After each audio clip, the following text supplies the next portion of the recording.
Nahorgi to'y oshini mazasini uy sharoitida 1 kilo oshda keltirishga harakat qilib ko'ramiz.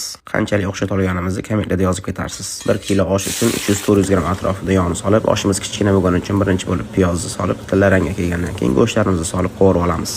O'rtacha kattalikda to'g'ralgan sabzilarimizni solib, ketidan yarim litr suvga 25 gram tuz qo'shib sovoramiz. Ozgina zira, ozgina zarcha va 100 gram noxatni bir kanaldan yuvitilganini solib, ustini yopib qo'yamiz. Guruchimizni 3 marta chayib, iliq suvga 1 soat yuvib qo'yamiz. 100 gram magazni bitta chayib qo'shib yuboramiz.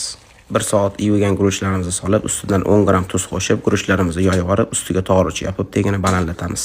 Yaxshilab parlanishni boshlashi bilan tegini pasaytirib, 20 minutga dimlab, 20 minut dimlangandan keyin shunaqa chetlarini ko'tarib, tegini pastlatib, yana 20 minutga dimlab qo'yamiz. Yana 20 minut parlangan guruchlarimizni endi ikkala tomonni yaxshilab aylantirib, tegini holatlarini ham ko'rib olamiz. Bizda zirvegina suvini o'zi yetdi, ortiqcha suv qo'shmadik. Ustiga ozgina zira sepib, tegini balandlatib, parlanib chiqishi bilan yana tegini past qilib qo'ygan holatda 20 minutga dimlab qo'yamiz. Oshlarimiz tayyor. Guruchlarning qanaqa yetilganligiga o'zingizlar baho berishingiz mumkin. Go'shtlarimizdan xil-xil bo'lib pishib, oshga o'zini bor xususiyatlarni baxsh etgan. Osh uchun ishlatilgan barcha mahsulotlarning gramlarini hamda vaqtlarini video ostidan topishingiz mumkin.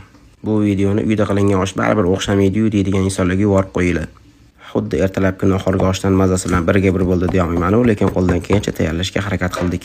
Xato va kamchiliklar uchun ma'zur tutasiz. Vaqtingizga rozi bo'ling. Assalomu alaykum.